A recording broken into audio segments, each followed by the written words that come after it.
Hey, what's up, my friends? It's your buddy Phil here, project management trainer and coach. I hope you're doing good. Last time we met, I was giving you some tips and tricks about how to get the PMP guide ITTOs perfected. And one of the things I asked you to do was to take a look at page 686 to page 694 and start observing those trends, observing those trends in where different tools are used, whether they are sub-tools or sub-techniques or whether they are standalones, they call them ungrouped tools and techniques. That is a highly advisable thing to do, which I think will really enrich your studying. A lot of times people get carried away with the inputs and the outputs, but they neglect the tools and techniques. And I've actually been guilty of this. It wasn't until one of our workers at Praizion took a PMI exam and said, hey, these tools and techniques are beastly. They're worse than the inputs and outputs.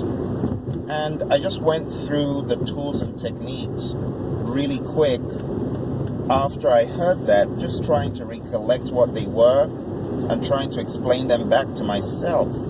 And what I realized is that, wow, these are really challenging.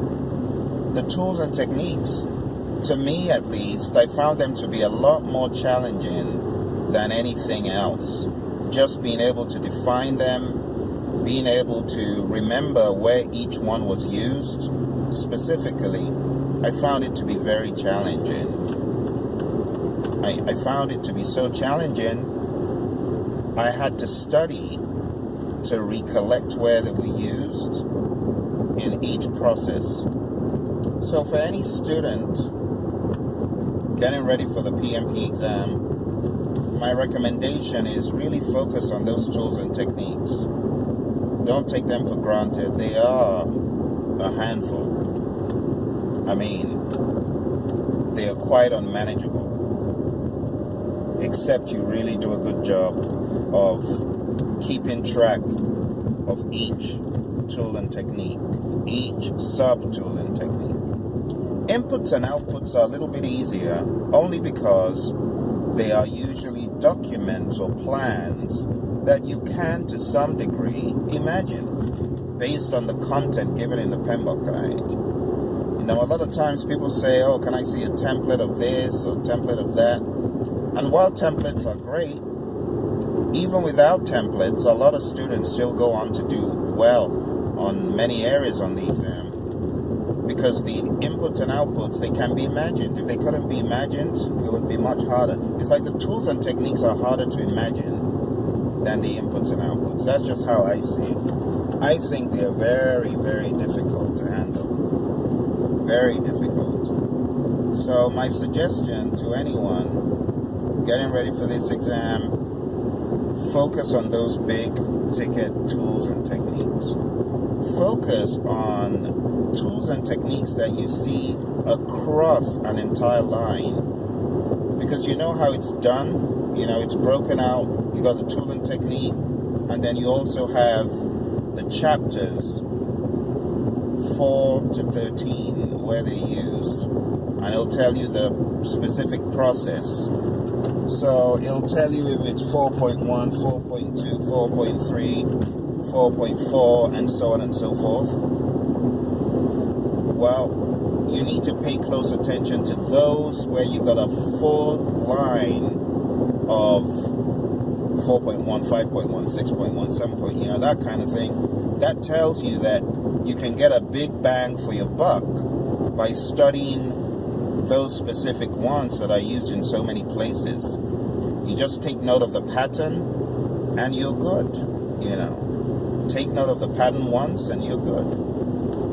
Now those ones that are used in just a few places, like 1 or 2 places, those are often very important for the exam. If you find one like, let me say, product analysis, you're likely to get questions on those unique tools and techniques. So my 2 cents will be, anytime you see a unique tool and technique, pay close attention to it.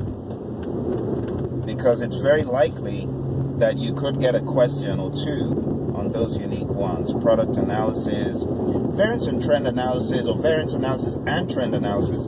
Those are pretty standard. I would expect a question or two on things like that. I'm not saying on every single exam, but I would expect the question writer should be keen on covering this topic because it appears in so many processes in the PMP guide. You know, there's some things you can just tell. Decomposition would be another one.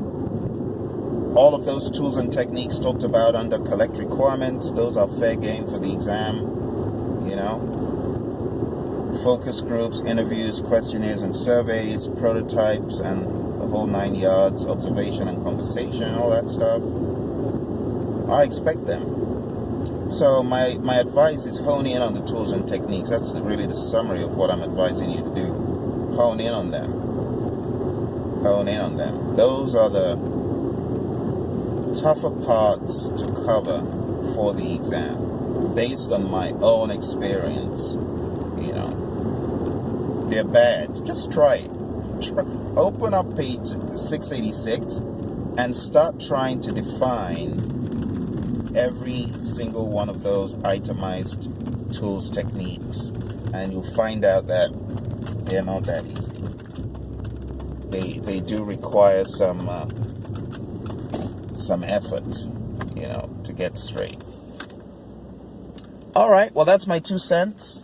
I look forward to speaking to you guys again soon. Take care. Bye for now.